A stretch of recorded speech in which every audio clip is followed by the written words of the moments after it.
Finally, you save up enough money to buy yourself a BMW 335i. You look online and find all sorts of good deals on used ones, but first you decide to research whether they are worth buying, and your heart sinks with all the negative reviews you find regarding the poor reliability. Enough is enough. Honestly, I'm super tired of seeing people online bashing the BMW 335i, telling you not to buy one because they're super unreliable, expensive to maintain, and they're overall money pits. But let's be real, most of those people talking online have never really owned a 335i and probably have never owned a BMW at that. And they get most of their information from other people that probably also have never driven a 335i or a BMW. But you see, me on the other hand, I've owned my 2008 BMW 335i E93 for almost 5 years, so I can give you guys the real scoop. And from my experience, sure, the 335i does have its flaws, but I really do think that the positives completely outweigh the negatives. Today I'll be sharing with you guys 6 reasons why you should buy an unreliable BMW 335i. Reason number 1, super tune friendly, especially if you opt in for the earlier 335i models that came equipped with the N54 engine. You can get the later model 335i's that come with the N55 engine. While they're still super tunable, the N54 is where it's at because of the twin turbo setup. Funny, because a lot of people out there consider the N54 engine the modern 2JZ. I wouldn't go as far as saying all that, but it's pretty damn close. And for all those people that are quick to say, why would you get a 335i when you can get an M3? Well, here's my response to you guys. While I do like the naturally aspirated V8 found in the M3 and the excellent sound that comes out of the exhaust, performance-wise, you can get more out of the 335i. You get a simple tune from companies like JB4 or MHD, and you can add a 100 horsepower crank to the N54 without any mods. And the best part is that the tunes are not even expensive. You can go with JB4, I think their device costs around 400 bucks. It's a piggyback tune, it does not flash your ECU, and you can tune your car with that. Or you can go with MHD, which is what I'm using on my car. It costs $100 for the program and $50 for the ECU flash. Guys, for 150 bucks, you can get an additional 100 horsepower to your stock 335i,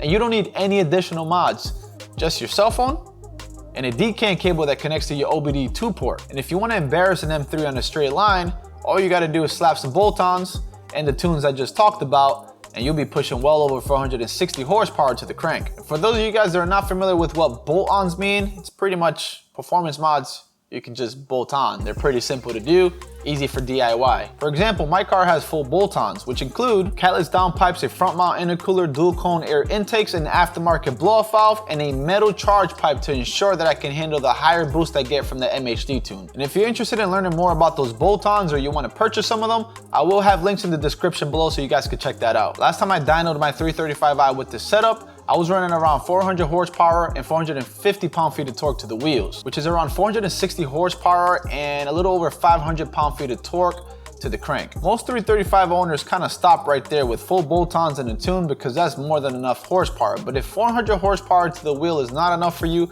well, you can opt in for some E85 gas. If you have a gas station nearby that offers it, you can go for like a 30% blend with the stock fuel pump. And that should give you a pretty good kick, especially when you pair it with high flow inlets. If you do all that, full bolt-ons, the tune, the inlets, and E85, you'll be easily pushing 450 horsepower to the wheel. And of course, if you want the ultimate performance and you want to push the 335i to its limit, you remove the little small twin turbos and replace it with a big, fat single turbo, and you'll be pushing well over 700 horsepower to the wheel. Guys, the tuning potential in the 335i is no joke. Reason number 2, the driving experience. By far one of my favorite features of the 335i is how it steers. Being that my car is an older model, it carries a traditional power steering system and the steering is very heavy, which I absolutely love. I don't know about you guys, but the electric steering used on modern cars, I'm not a big fan of. Sure, you can change the settings so it can be lighter, it can be heavier, but it's just not the same as the traditional power steering system, especially when you own a sports car. Just the heavy steering around corners, the feedback you get, the raw driving experience is just unmatchable, and I really don't think electric steering could ever replace that. You see, I daily my car and I'm pretty used to it, so I don't really feel it that much anymore, but once I go over to somebody else's car and then I come back to my car, it's when I really appreciate it. Another cool thing about the driving experience on the 335i is how smooth the power delivery is. I don't know how to explain this part too much, but have you ever driven a car where you press on the gas pedal and you're either pressing too much or pressing too little, or jerks forward and you feel like you have no control over the throttle? You see, the power delivery on the 335i is buttery smooth. You get exactly how much throttle response you want. Whether if you want to take off really slowly, if you want to floor it, or if you want to go somewhere in between, you got complete control, and that's one of my favorite things. And I'm sure some of you guys are wondering, since it's a turbocharged engine, don't you get lag when you press on the pedal? Well, here's the thing, the N54 engine is a turbo engine, but it's twin turbocharged, which pretty much eliminates most of the lag, so that's not going to be an issue. As long as you're hovering around 2,500 to 3,000 RPM when the turbos are spooling, and then you floor it, you shouldn't get any lag. This car is very versatile. It's a very good straight line performer and can handle corners pretty well, especially if you got the sports tune suspension like I have on my 335i. It stays planted around corners without sweating. In other words, it's a luxury car that doesn't drive like a boat. Well, I mean, that's a given. It's a luxury sports car, right? Also, if you get one with the sports package, you get really nice seats with adjustable bolsters that keep you hugged around corners. You also get thigh support and you get lumbar support. Funny thing, about 2 weeks ago, I went for a spirited drive and I was kind of pissed off because I was tossing everywhere while taking turns. And then I realized I had adjustable bolsters on the seats. I've had this car for almost 5 years and I just realized that I had that feature.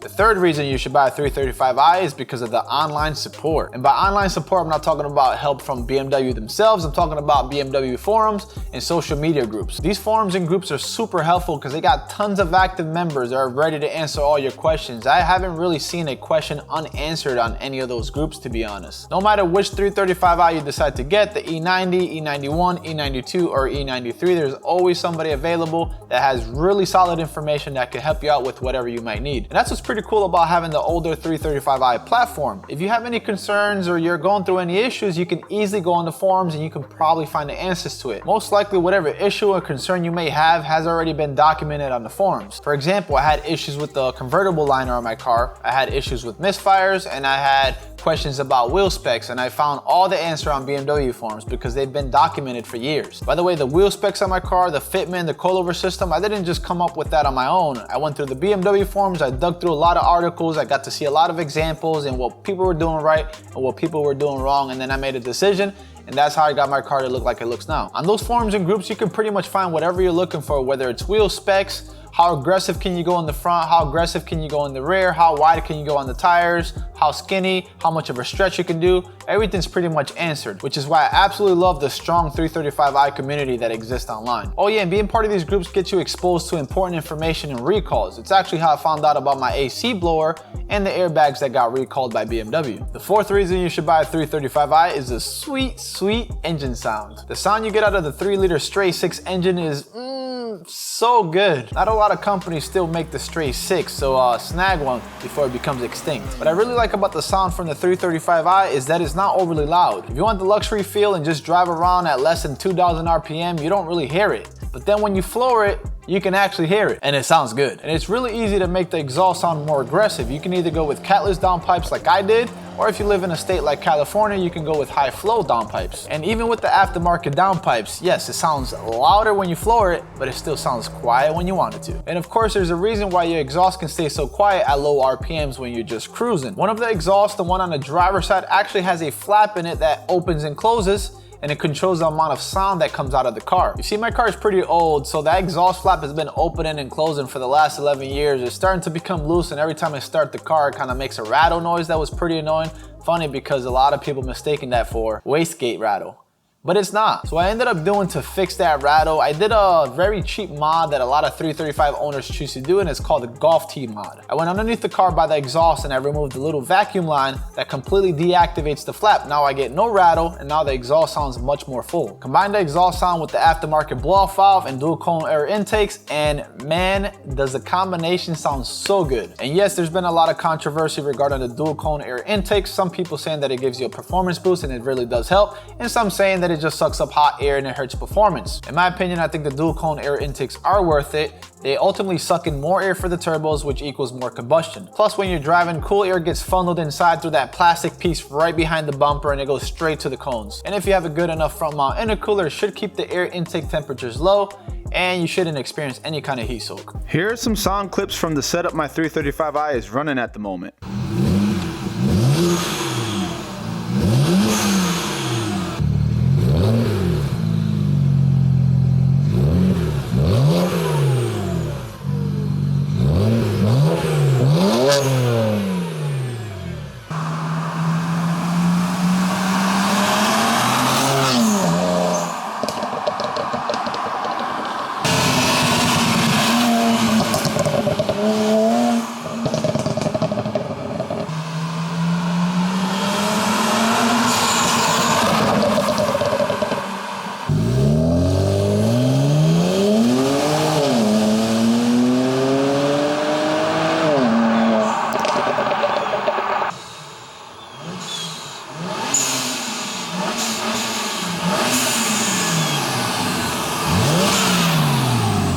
Reason number 5, customization. There are so many aftermarket vendors out there that still support the 335i platform. The customization options that you have are pretty much endless. If you have the pre-facelift 335i like I do, you can get any of the modern parts pretty much retrofitted onto your car. And if you really want to turn some heads and have people a little bit confused, you can get an M2 bumper, M3 bumper, and even M4 bumper on the 335i. And I've seen examples and they look really good. Steering wheels can be swapped out for M1s. You can get the M1s swapped out for custom ones. Headlights can be customized as well. There's a lot of companies that just completely open up your stock headlight and customize it to your liking, which is exactly what I'm doing with my 335i, and it's why I'm riding around with no headlights, because they're being customized at the moment. And let me tell you guys, my headlights that are being custom made, they're gonna look fire. So if you want to see what they're gonna end up looking like, make sure to subscribe so you don't miss that future video. The 6th and final reason you should get a 335i is for pricing and availability. Of course, since the 335i is a German luxury vehicle, it's reached pretty much the bottom of its depreciation, meaning you can get it at a really good deal. I purchased my 2008 BMW 335i about 5 years ago, and I paid around $25,000 for it with 33,000 miles. Today you can get the same model as mine with the same options and the same packages for around $15,000 or less. And of course, that's the convertible model, which is a little more expensive. If you go for the coupe E92 version, you can find them for $12,000, $10,000, and even as low as $7,000, which is why I absolutely love depreciation, because we're talking about a car that used to start at around $36,000 to as high as over $50,000, and now you can get it for less than $10,000, which is part of the reason why I started the 335i series on this channel. I felt like the car was going down in value. It was becoming very popular among tuners,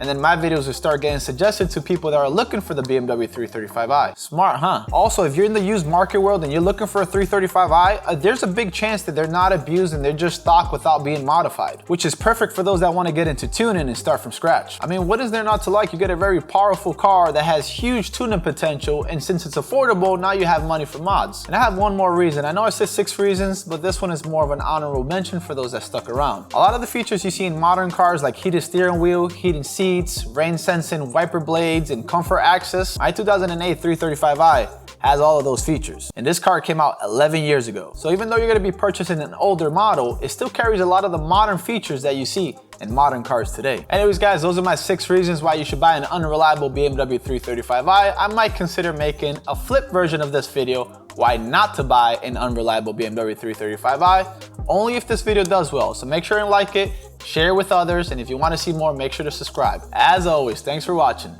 Till next time.